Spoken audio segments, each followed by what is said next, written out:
ಈ ಕಟ್ಟಡ ಜೀವಭಯದಲ್ಲೇ ಮಕ್ಕಳ ವಿದ್ಯಾಭ್ಯಾಸ ಶಿಕ್ಷಣ ಇಲಾಖೆಯ ದಿವ್ಯ ನಿರ್ಲಕ್ಷ್ಯ. ಜೀವಭಯದಲ್ಲೇ ಮಕ್ಕಳಿಗೆ ನಿತ್ಯ ಪಾಠ ಪ್ರವಚನ. ಕಳಚಿ ಬೀಳುತ್ತಿರೋ ಶಾಲೆ ಮೇಲ್ಛಾವಣಿ, ಬಿರುಕು ಬಿಟ್ಟ ಪಿಲ್ಲರ್, ಶಿಥಿಲಾವಸ್ಥೆ ನೆಲಸಮ ಮಾಡುವಂತೆ ಬಿಇಒಗೆ ಪತ್ರ ಬರೆದಿರುವ ಕ್ರಮಕ್ಕೆ ಮುಂದಾಗದ ಶಿಕ್ಷಣ ಇಲಾಖೆ.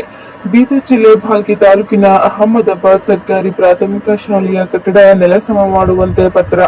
ಶಿಥಿಲಾವಸ್ಥೆ ಕಟ್ಟಡ ನೆಲಸಮ ಮಾಡುವಂತೆ ಪತ್ರ ಬರೆದರೂ ಬಿಇಒ ಡಿಡಿಪಿಐ ಡೋಂಟ್ ಕೇರ್. ಸರ್ಕಾರಿ ಪ್ರಾಥಮಿಕ ಶಾಲೆಯ 28 ಮಕ್ಕಳು ಹಾಗೂ ಅಂಗನವಾಡಿ ಮಕ್ಕಳಿಗೂ ನಿತ್ಯ ಜೀವ ಭಯ.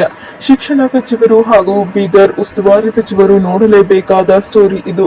ಬಿರುಕು ಬಿಟ್ಟ ಕೋಣೆಯ ಪಕ್ಕದಲ್ಲೇ ಮಕ್ಕಳಿಗೆ ಪಾಠ ಪ್ರವಚನ. ಪಿಲ್ಲರ್ ಬಿರುಕು ಬಿಟ್ಟ ಕೋಣೆಯಲ್ಲಿಯೇ ಅಡುಗೆ ಸಿಬ್ಬಂದಿಗೂ ನಿತ್ಯ ಆತಂಕ. ಕಟ್ಟಡ ನೆಲಸಮಗೊಳಿಸಿ ನೂತನ ಕಟ್ಟಡಕ್ಕೆ ಅನುಮತಿ ಪತ್ರ ಬರೆದರೂ ಕ್ರಮಕ್ಕೆ ಮುಂದಾಗದ ಶಿಕ್ಷಣ ಇಲಾಖೆಯ ಅಧಿಕಾರಿಗಳು. ಆಗಸ್ಟ್ 8ರಂದು ಪತ್ರ ಬರೆದರೂ ಕ್ರಮಕ್ಕೆ ಮುಂದಾಗದ ಶಿಕ್ಷಣ ಇಲಾಖೆ ಅಧಿಕಾರಿಗಳ ವಿರುದ್ಧ ಗ್ರಾಮಸ್ಥರಾದ ಮನೋಹರ್ ಸಂತಪುರೆ ಆಕ್ರೋಶ ವ್ಯಕ್ತಪಡಿಸಿದ್ದಾರೆ.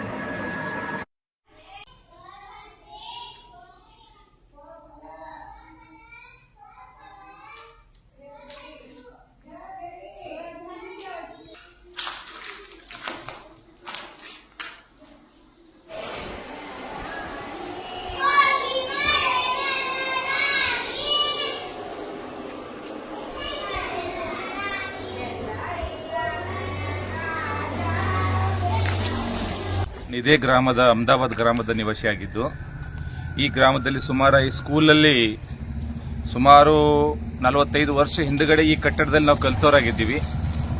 ಇಲ್ಲಿ ಏನಂತಂದ್ರೆ ಹಳೆದಾಗಿರೋದ್ರಿಂದ ಪರಿಪೂರ್ಣ ಶೀತಲ ವ್ಯವಸ್ಥೆಯಲ್ಲಿ ಬಂದಿದೆ.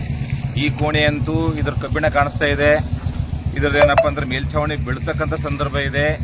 ಹಾಗೂ ಇದ್ರ ಪಕ್ಕನೇ ಅಂಗನವಾಡಿ ಕೇಂದ್ರ ಇದೆ. ಅಲ್ಲಿನ ಮಕ್ಕಳು ಇಲ್ಲಿ ಆಡ್ತಾರೆ. ಮತ್ತು ಇಲ್ಲಿ ಇರ್ತಕ್ಕಂಥ ಸಣ್ಣ ಸಣ್ಣ 3 ಕೋಣೆಗಳೇನಿದಾವೆ, ಈ ಕೋಣೆಗಳು ಕೂಡ ಏನಂತಂದ್ರೆ ಎಲ್ಲ ಸೀಳು ಹೋಗಿದ್ದಾವೆ. ಆದ್ದರಿಂದ ಇಲ್ಲಿ ಅನಾಹುತ ಆಗ್ತಕ್ಕಂಥದ್ದು 100ಕ್ಕೆ 100 ಸತ್ಯ ಆಗಿರುತ್ತೆ.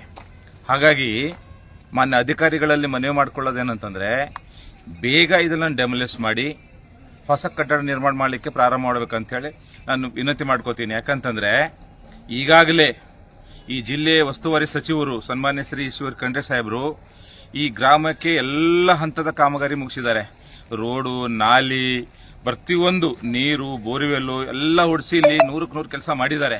ಇದಕ್ಕೂ ಕೂಡ ಅವರು ಆಲ್ರೆಡಿ ಆದೇಶ ಮಾಡಿದ್ದಾರೆ. ಈ ಕಟ್ಟಡ ಸ್ಯಾಂಕ್ಷನ್ ಮಾಡಿಕೊಟ್ಟಿದ್ದಾರೆ. ಅದರ ಅಧಿಕಾರಿಗಳು ಬೇಗ ಹೋಗಿ ಕೆಲಸ ಮಾಡ್ತಾ ಇಲ್ಲ.